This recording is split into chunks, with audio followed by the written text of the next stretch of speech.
अर्पण नहीं करना चाहता।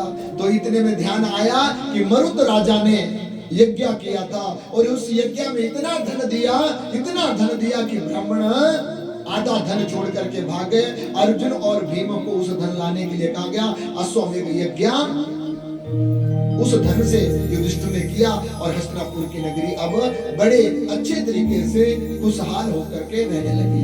तो सूत जी कहते स्वर्ग का दृश्य जैसे कि हस्तिनापुर के बीच में राजा परीक्षित का आगमन हुआ तो राजा परीक्षित के बाल्याकाल की चींची को सुनकर करके बाल्याकाल के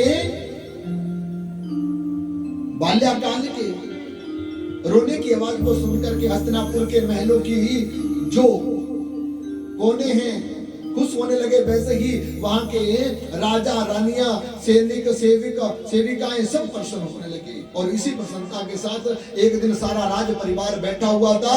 और जैसे राज परिवार बैठा हुआ था तो क्या हुआ बोले उसी राज परिवार के बीच में एक और खुशी आ जाती है। क्या बोले विदुर भगवान जी जो बहुत समय से हस्तिनापुर को छोड़ करके गए थे वे भी वापिस हस्तिनापुर में आ गए। जैसे ही हस्तिनापुर में आए तो युधिष्ठिर ने उनका राजोचित सत्कार किया।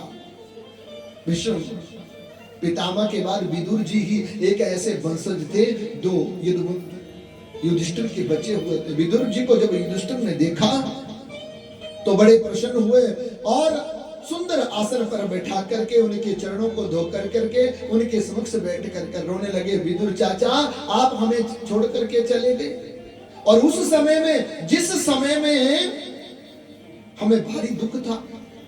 विदुर ने कहा पुत्र मैं दुख में मैं आपको छोड़ करके नहीं गया हूं। मैं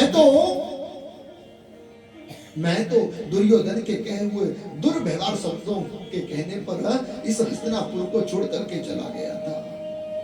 तो युधिष्ठिर ने कहा कोई बात नहीं, लेकिन आप कहां गए, कैसे रहे और कैसे आपने इस दुख में समय को कटा और फिर यहाँ पर वापिस आए, इसका क्या कारण है हम ये जानना चाहते हैं। तो विदुर जी ने कहा बोले महाराज मैं यहाँ से गंगा गया कुरुक्षेत्र प्रयागादि काशी विश्वनाथ के 12 ज्योतिर्लिंगों का दर्शन करते हुए पशुपतिनाथ हिमगिरी पर्वत पर केदारनाथ बद्रीनाथ अनेक तीर्थों का स्मरण किया। द्वारिकापुरी में भी गया। जैसे द्वारिकापुरी का नाम आया तो युधिष्ठिर ने पूछा महाराज द्वारिका के लोग कैसे हैं। विदुर भगवान ने सब तीर्थों का वर्णन किया लेकिन द्वारिकापुरी का वर्णन नहीं किया, क्योंकि जब विदुर भगवान द्वारिकापुरी में गए थे उतने तक द्वारिकापुरी जल के बीच में डूब चुकी थी। भगवान इस धराधाम को छोड़ करके चले गए थे। और अगर इस बात का पता 5 पांडवों को लगता तो 5 पांडव जीते जी मर जाते। विदुर ने खुशी के समय में दुख की सूचना नहीं दी और जब नहीं दी तो विदुर भगवान जी अब 5 पांडवों के साथ भोजन करते हैं। सूत जी कहते स्वर्ण का दृश्यों विदुर जी साक्षात यम के अवतार थे, हर सुख दुख को समझते थे। क्यों वो एक मनुष्य बन करके इस धरती पर आए तो कारण है क्या बोले समय की बात है। एक राजा का राजमहल था और उस राजमहल में किन्हीं चोरों ने चोरी कर ली और जब चोरों ने चोरी करी तो चोरी करते करते वो एक ऋषि के यहाँ जाकर के छिप जाते हैं। और जैसे ही ऋषि के यहाँ पर छिपे तो चोरों को ये चोर है ऋषि नहीं जानते थे, ये चोर है इस बात का ऋषि नहीं जानता था। और जब ऋषि नहीं जानता था तो चोर उस ऋषि के पास आकर के रहने लगे। प्रातःकाल ही राजमहल में चोरी हुई है और इस बात को जान करके राजा ने आदेश किया बोले जाओ और सिपाहियों से कहा कि जिन्होंने राजमहल में चोरी करी है उनको बंदी गृह में बंद कर दो। अब सिपाही उन चोरों को ढूंढने के लिए जब निकले तो क्या पाया बोले वो चोर तो मांडव्य ऋषि के कुटिया में छुपे हुए। तो सिपाहियों ने क्या सोचा बोले ये संत भी इन चोरों का नायक है, इन चोरों के साथ मिला हुआ, इसलिए सिपाहियों ने उन चोरों के साथ उस मांडव्य ऋषि को भी जेल खाने में डाल दिया। अब सिपाहियों ने चोरों को पकड़ लिया है। इस बात की सूचना राजा को जब मिली तो राजा को सूचना मिलने के बाद क्या होता है, राजा ने आदेश कर दिया बोले इन चोरों को जिन्होंने राजमहल में चोरी करी है इन्हें सूली पर लटका दिया जाएगा। आज से परसों इनको फांसी दी जाएगी। जब ऐसा आदेश हुआ तो राजा ने सिपाहियों से कहा बोले जिस दिन फांसी होगी उसी दिन इन चोरों से मिलूंगा, उसी दिन इन चोरों से मिलूंगा। अब सिपाहियों ने भी आदेश मान लिया और परसों के दिन जिस दिन फांसी होनी थी, उन चोरों को सूली पर लटकाना था, उस दिन राजा स्वयं उस फांसी की जगह में जब गए तो क्या देखा, बोले 4 तो चोर है लेकिन 5वीं जगह पर एक संत खड़े हैं और वो संत मांडव्य ऋषि है। राजा ने कहा इस संत को कौन उठा करके लाया? सिपाहियों ने कहा महाराज ये भी इन चोरों के साथ मिला हुआ है। लेकिन राजा विद्यावान थे, बलवान थे और ज्ञान के भंडार थे। उन्होंने जान लिया संत कभी चोरी नहीं कर सकते। और जब ऐसा कहा तो राजा ने आदेश दिया बोले इस संत को तख्ते से नीचे उतारो क्योंकि संत चोर नहीं है, संत चोर नहीं है। मांडव्य ऋषि ने राजा की इस हत्या को जब देखा तो राजा से कहा बोले राजन इसमें आपका दोष नहीं है, संतों का अपमान करना आपका दोष नहीं है, अपमान है हमारे कर्मों का। लेकिन इन कर्मों का उल्लेख मैं यमराज जी से जरूर पूछूंगा कि मैंने जीवन में ऐसा कौन सा पाप कर्म किया था जिसके बदौलत आज मुझे फांसी के तख्ते पर खड़ा होना पड़ा। मांडव्य ऋषि उसी समय अपने शरीर को लिए हुए यमलोक चले गए और यमलोक में जब गए तो यम से पूछा यम बता मैंने ऐसा कौन सा पाप किया था जिसके कारण मुझे आज ये सजा भुगतनी पड़ी। यम ने कहा चित्रगुप्त भैया बताओ मांडव्य ऋषि की कुंडली। तो जब मांडव्य ऋषि की कुंडली खोली गई, एक जन्म की कुंडली जिसमें पुण्य ही पुण्य, उससे पिछले जन्म की कुंडली उसमें भी पुण्य ही पुण्य, ऐसी कुंडली खोलते खोलते 5 जन्मों की कुंडली खोली लेकिन मांडव्य ऋषि ने कोई भी पाप नहीं किया हुआ है। 5 जन्म पहले मांडव्य ऋषि से परापाप हुआ था। कैसा?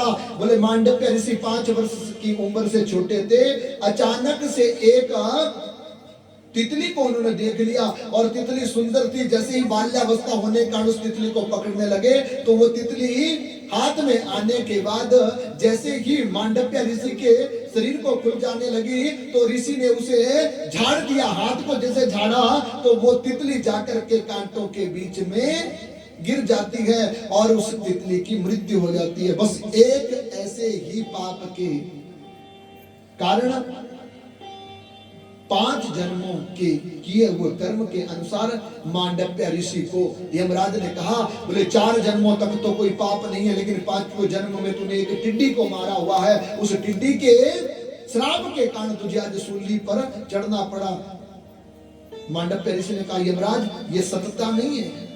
5 वर्ष का बालक अनजान होता है। नीति शास्त्र कहता है कि बाल्यावस्था में किया हुआ पाप सजा का अधिकारी नहीं होता। लेकिन मैं तो यम के यहाँ दरबार पे आकर के देख रहा हूं कि कलयुग का प्रभाव यम को भी पड़ गया, इसलिए मांडव्य ऋषि ने यम को श्राप दे दिया। बोले यमराज तू क्या जाने मृत्यु लोक के प्राणी कैसे रहते, इसलिए मैं तुझे श्राप देता हूं कि तू भी मृत्यु लोक में जाकर के मानुष शरीर धारण करेगा और मानुष शरीर धारण करके मृत्यु लोक के दुखों को भोगेगा और फिर आकर के तू अपने यमपुरी को प्राप्त होगा। तो इसी एक श्राप के कारण विदुर जी का रूप लेकर के यम जी ने जन्म लिया था और यम बन कर करके विदुर जी भगवान की भक्ति करके उस श्राप से मुक्त होकर के पुनः यमलोक को प्राप्त करते हैं। लेकिन सूत जी कहते हैं बोले अभी प्राप्ति नहीं होगी, अभी तो कथा बाकी है, अभी तो कथा बाकी है। बोले महाराज जब विदुर जी वहां पहुंचे तो क्या उन्होंने अपने भाई और भाभी से मिलन नहीं किया? तो सूत जी कहते सुन का ऋषियों मैं कथा का वर्णन कर रहा हूं, ध्यान से सुनो। अब मांडव्य ऋषि के श्राप से युक्त होकर के विदुर का रूप धारण किए हुए जब विदुर जी अपने 5 पांडवों के समक्ष बैठे हुए थे, चाचा और भतीजों की बात हो रही थी, तो साय संध्या का समय हुआ, भोजन कर लिया और भोजन करने के बाद विदुर जी के मन में बात आई, बोले रात के समय में भाई से मिलने के लिए जाऊंगा। अब विदुर जी